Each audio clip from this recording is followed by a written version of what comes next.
This is the Yelangu video and camera light. I received this from the Amazon Buying Voice Review program to review for free, although I was not paid for my review and my opinions are my own.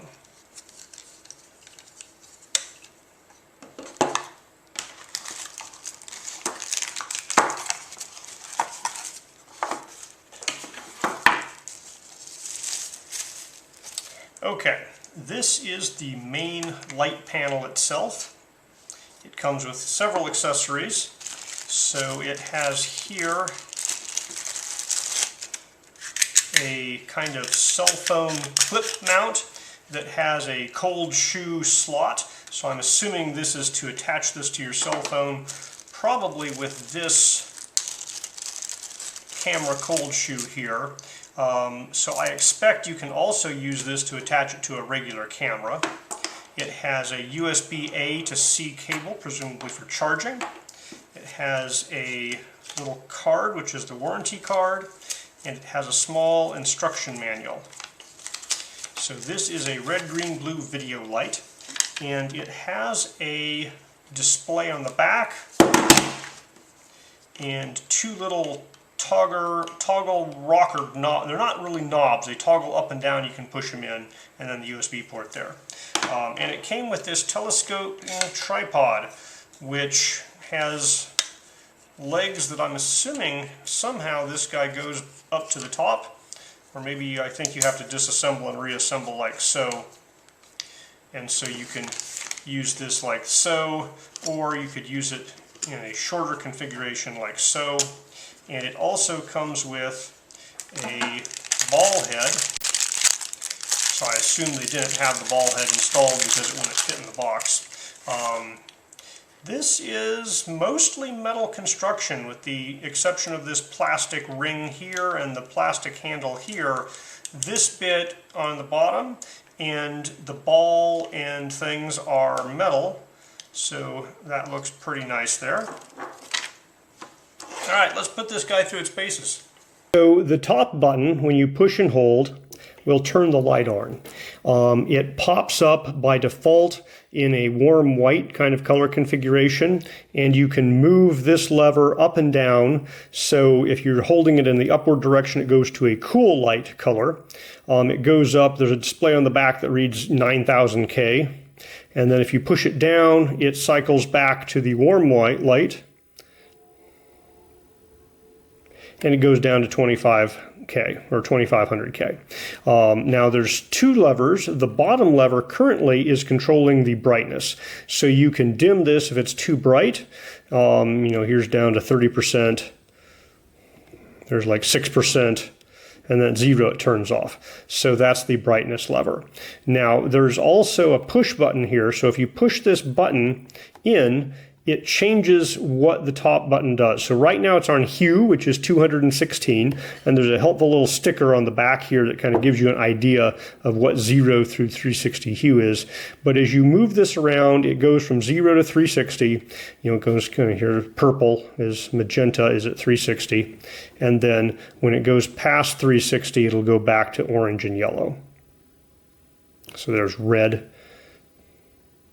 and then here we're looping back to orange and yellow, and then we'll go through green and blue. So you can adjust the hue if you don't want just the white light. You can have a colored light of pretty much any hue here.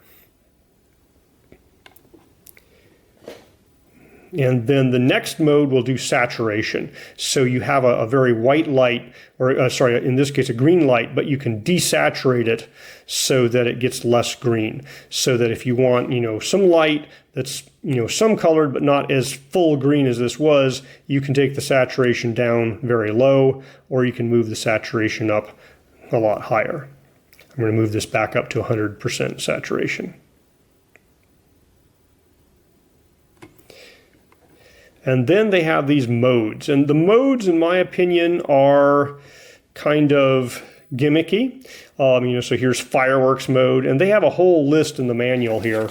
There's something like 26 different modes, and they're flashing lights of different amounts and types. So this is lightning, and they have fire engine, ambulance, and cop car, which is basically, then there's warm fast, warm slow, and cold fast, cold slow. So essentially you can play around with these guys and use them for different effects, but I think in most cases you're going to be using this guy as a white light, or maybe an accent light. So I think as a white light you can adjust the color temperature.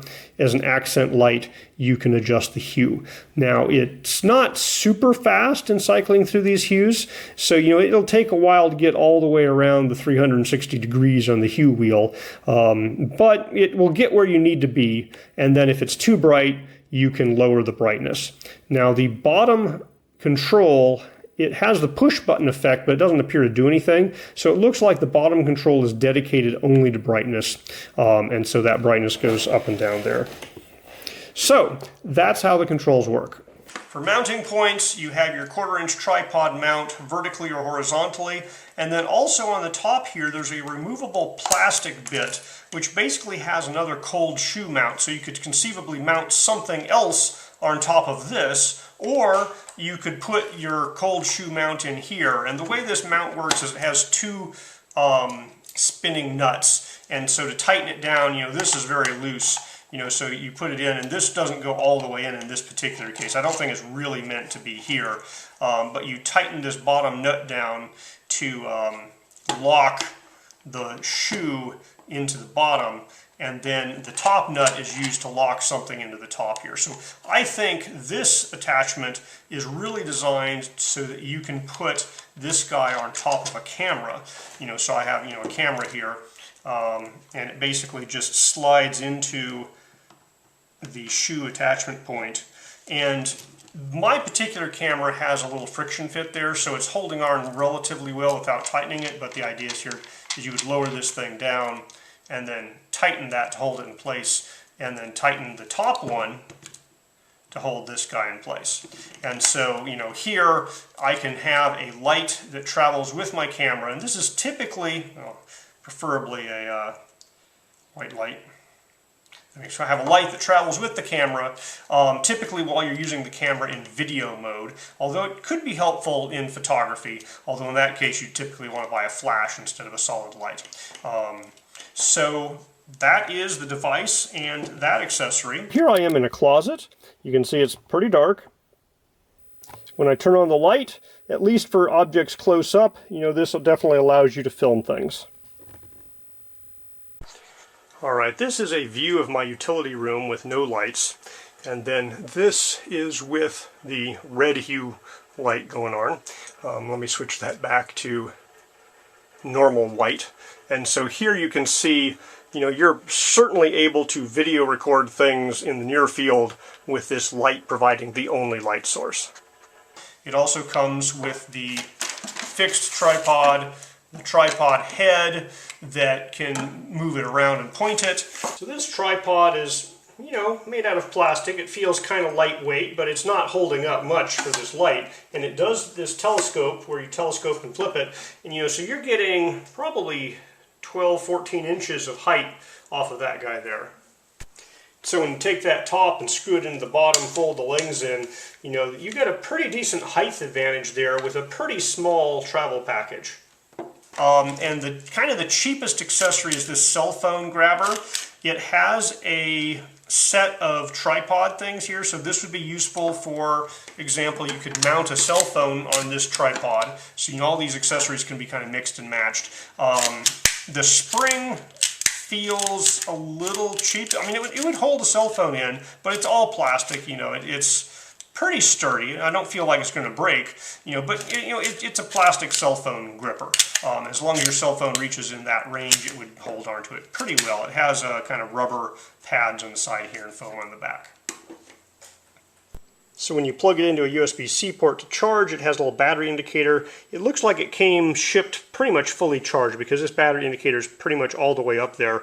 I'm going to let it sit for an hour or two to make sure it's fully charged, and then we'll try a discharge test to see how long it can last. Okay, I charged this guy up. I'm using it to light up my clock, and I have the time-lapse camera watching it. we will see how long it goes until it runs out of power. This is at the full brightness setting in the white light mode.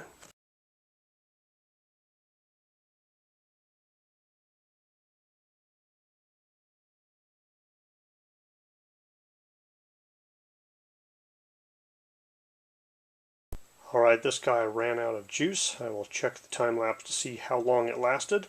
And I'm going to plug it in with a USB power meter to see how much power it takes to fully recharge a fully discharged battery. Alright, this guy's drawing 5 volts at 1.3 amps. And the little battery indicator is slowly filling up as it flashes along. Alright, overnight this guy fully charged. It took 2.6 amp hours to charge it up.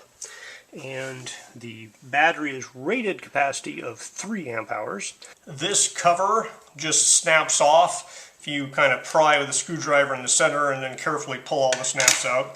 And there's 2 screws in here holding the light panel in place. There's actually 4 screw holes but only 2 screws. So you can see here there's light panel. It has some RGB lights here and some warm white and cool white lights. So you have dedicated LEDs for the different color temperatures of white, and then you have the RGB lights for the colors with hues. And the battery's in here. It has a little protective padding thing. It's probably glued in. I don't see any markings on it. I don't know if it's on the back or in the protective padding. It's a decent sized battery, so it could be a 3 amp hour battery. Let's see. This is not recommended. Here we go. The battery is marked 3000 milliamp hours, even though it only took about 2600 to put it in there. That's what it has inside. It has a pretty decent circuit board here with these controllers and the USB charging system. So that's what's inside of this guy. I would have felt a little better if they had installed screws over here, but those 2 screws, hold this in pretty darn well. And then this guy snaps back in place. It is oriented. There's a small gap and a big gap, so the small gap goes here and the big gap goes there. And it just snaps into place like that.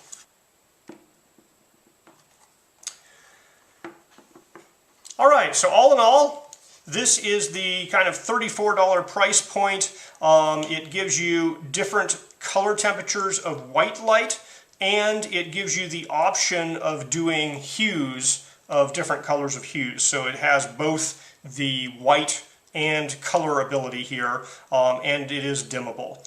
You get 6 hours of usage time at full brightness, so it has a pretty decent amount of life there. I think that's going to be plenty for any reasonable activity you're doing with it. It doesn't have user replaceable batteries, so you do have to recharge it after those 6 hours are up, and so it's down for that time. But at the $35 price point, I think that's pretty much to be expected.